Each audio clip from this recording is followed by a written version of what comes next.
On May 8, 2019, Florida Governor Ron DeSantis approved Bill SB 7030, which has been a very controversial bill because this allows teachers to carry firearms in school.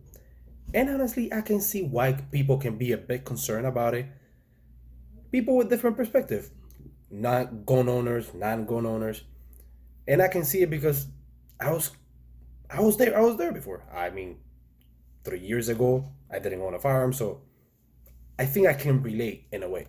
So let's review the timeline from the Stone Douglas High School case, where 14 students and 3 staff members died during a mass shooting, and see what this bill was proposed. On February 14, 2018, at 2:22 p.m., the school fire alarm goes off, prompting students to evacuate the school. This is also when police went out. At 2:23, the on-site police officers alerted, and I quote, "Be advised, we have a possible, could be firecrackers. I think we had shots fired, possible shots fired in the 1200 building," he said. It took 10 minutes for the Coral Spring police officers and 2 Broward police officers to enter the school for the first time. Again, it's been 10 minutes. Even though they were alerted 10 minutes ago, but I understand. It's 2:30, students just left, traffic is horrible. We know the drill.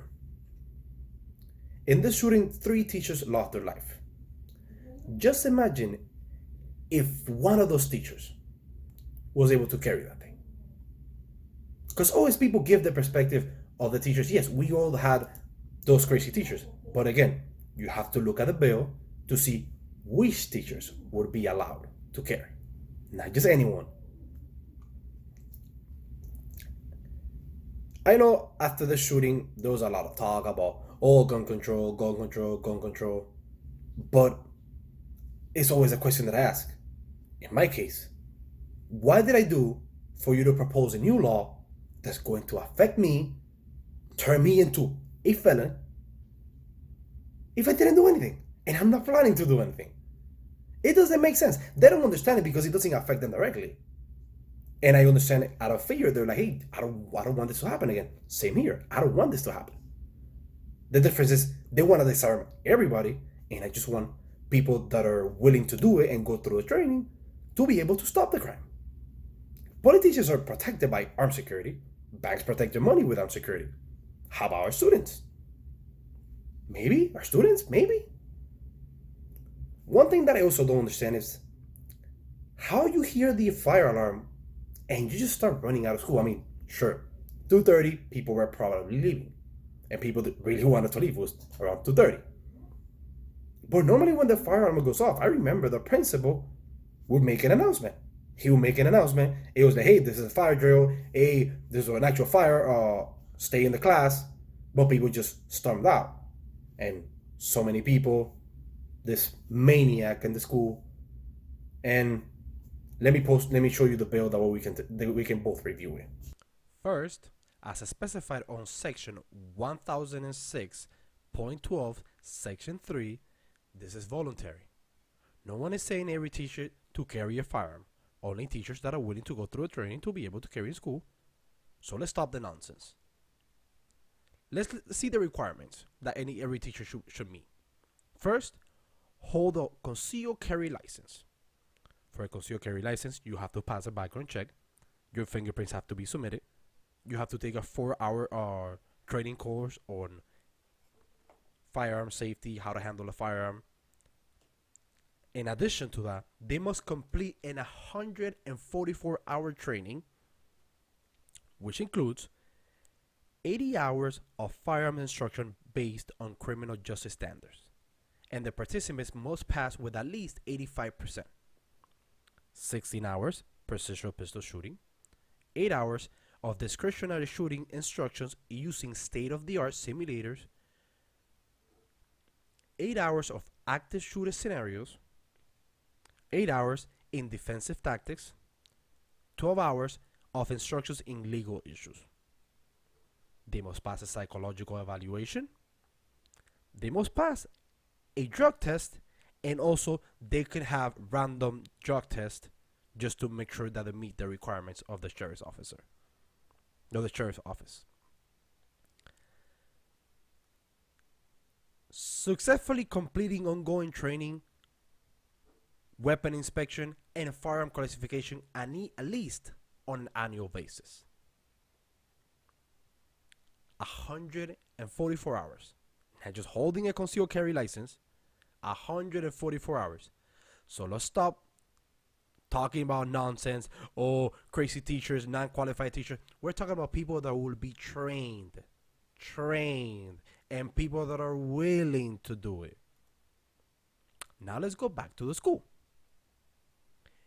Just imagine a teacher without training and proficiency in a classroom or in the school with an active shooter. I'm saying one. Imagine in a school you have 15 teachers that want to take part of this. Just imagine the mentality of the shooter, how much it would change. Do you think if they are a school where they have a big sign saying staff is armed and trained versus, oh, gun-free zone or no firearms allowed in this building, what do you think the shooter is going to decide if he plans to go? Of course, that can also serve as a deterrent. And not just only a deterrent, because you're going to have people trained, people that are not crazy, people that are not doing drugs, to hopefully stop a would-be shooter. Because these crazy wackos, they don't go to places where people are armed. They go to soft targets. They go to school, malls, churches, because they know people don't carry on those places. And it freaking boils my blood every time I see those kind of things. And who gets blamed? The gun owner. We're talking about 144 hours of training. Not just only having a concealed carry license, 144 hours. Now let's go back to a school and imagine a teacher without training and proficiency in a classroom with an active shooter. Again, they have training on active shooter situation. The more teachers, of course, they will make a difference. I'm sure not most teachers are not going to follow this. Most of them are against guns, and it's fine. You have the right to do whatever you want. But I think this can make a difference. If a teacher, I think it was a football coach, I'm not 100% sure, but there was a coach that launched at the guy without a firearm to try to stop the guy. And he couldn't do it. Imagine that same guy with a firearm. He would have been able to make a difference. Because remember, these crazy guys always go to soft targets. They don't go to a shooting range. They don't go to the police department.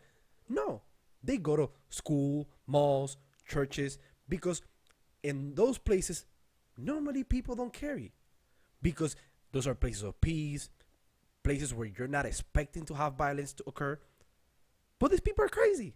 They're freaking crazy. And those are the kind of things that they do. I think this is definitely a great bill. I think it would have made a difference. Also, let me add,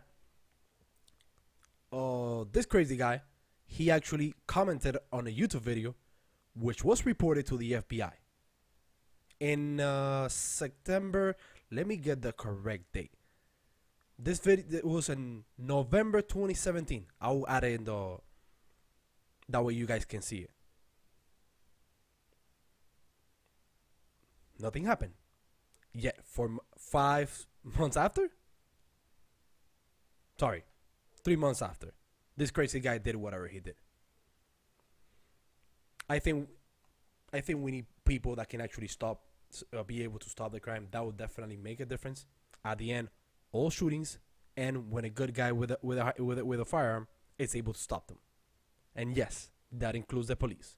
They're a good guy with a firearm. All right, let me know what you guys think. I'll add all the links below. Let me know if you have any questions or whatever you think. Peace out.